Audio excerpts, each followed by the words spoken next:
It was one of those bright, sunny mornings that make you feel like nothing could go wrong. I'm Emma, by the way, just started out in real estate. Got this chance to handle an open house in one of those neighborhoods where every house looks like it's straight out of a holiday card. Except this one house, it's been on the market forever. People around town kind of steer clear of it, which I figured was just because it needed a good dusting or something.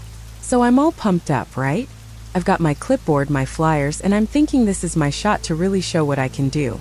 I unlock the front door, step inside, and that's when things start to get a bit off.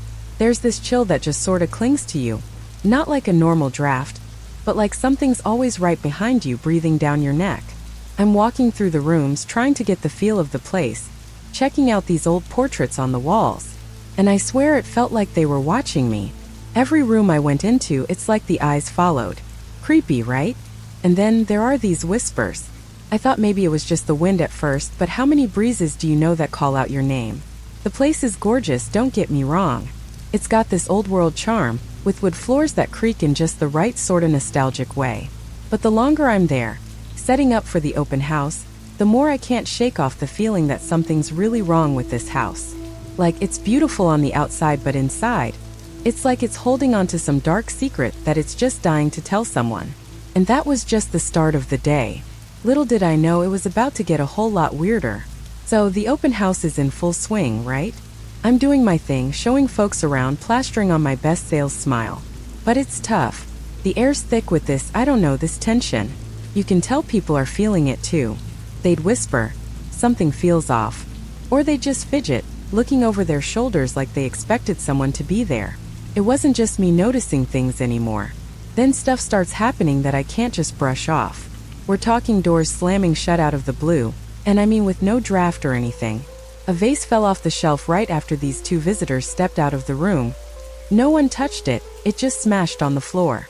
And every time something weird happened, it's like the whispers in the house got louder, more insistent. At night it's worse.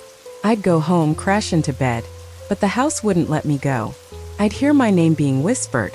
First you think it's a dream, right? But then it keeps happening every night, and it's that same icy voice from the house. So curiosity got the better of me. I had to know what was up with that locked room upstairs. No key seemed to fit, and it started to really eat at me, wondering what was behind that door. Meanwhile, I'm up in the attic one day, trying to dig up anything I can find on the house, and I come across these old newspapers, all yellowed and brittle. They talked about the original owners, a big headline about a tragic accident in the house, something about a little girl who used to live there. The more I read, the more everything made a terrifying sort of sense. The whispers, the cold, the watching eyes. It's like the house was steeped in this sorrow, this unresolved pain from the past. And here I was knee-deep in it, trying to sell the place as if it was just any old fixer-upper. But by then I knew better. This wasn't normal. This wasn't just some drafty old house with a bad rep. There was something really wrong, and it was starting to not just creep me out, but get to me, you know? Messing with my head. So there comes this point where I'm like, enough is enough. I couldn't just keep showing the house like nothing was up. I had to find out what was going on, especially about that locked room. I don't know, something about it just wouldn't let me go. It was like it was calling to me. One evening, I'm back at the house, alone mind you, and I'm messing with the lock on that door. I tried every key I could find in the house, and then I don't know how, but one of them finally clicks. The door swings open, and what I see is like stepping back in time. It's a little girl's room, untouched, like a snapshot of the past. Dolls on the bed, drawings on the walls, some toys scattered around. A normal kid's room, but with this layer of dust like sadness covering it all. Right then it's like the air shifts. I feel this chill, and it's like I'm not alone anymore. I start piecing things together from what I'd read. The girl who used to live here, she vanished, just disappeared one day without a trace. They never found her, and it hit the family hard. The locals, they'd whisper about it, but nobody wanted to say too much.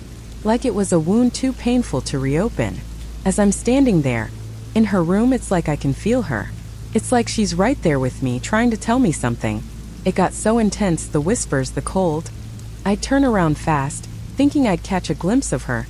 But there was nothing, just the feeling of eyes on me. It was messing with my head, making me question what's real.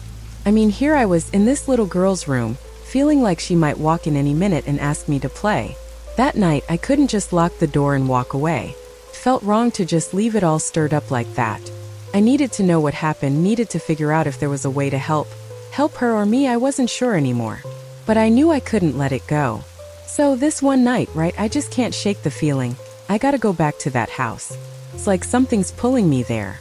It's late, way past dark, and the house looks different at night, kind of eerie but sad too. I walk in and it's dead silent, but it feels like the house is just holding its breath, waiting. I head straight for the little girl's room. The door's open like it's expecting me, and there she is. Not like a ghost you see in movies, all scary and screaming. No, she's just this sad, lost little girl stuck there. She looks at me, and I swear it's like she's been waiting all this time just for someone to understand, to see her. She shows me, somehow without words, what happened. How she got hurt, how scared she was, how she just wanted to be with her mom and dad but couldn't find her way back. And I get it, she's been here all alone, scaring folks not 'cause she wants to but 'cause she's scared herself, stuck in that awful day. I don't know exactly what I did, but I talked to her, told her it's okay, that she doesn't need to be scared anymore. It's like the house listens, breathes out, and just relaxes. The air feels warmer, lighter. The whispers stop. It's peaceful finally. And she, the little girl, she smiles, and it's like she's found some peace, finally gets to leave. Walking out of that house, it feels different, like just a regular old house now. But then, just as I'm stepping out, I glance back up at the window of her room, and there's this shadow. Maybe it was just a trick of the light, you know? But part of me wonders, did I really help her? Or is there something else still up there, waiting? As I walk past the for sale sign, it hits me. I'm not sure if we're really done here. Maybe I helped her, maybe I didn't. Maybe I've just become another part of the story of that house. Another whisper in its walls. And honestly, that thought kinda chills me more than any ghost could.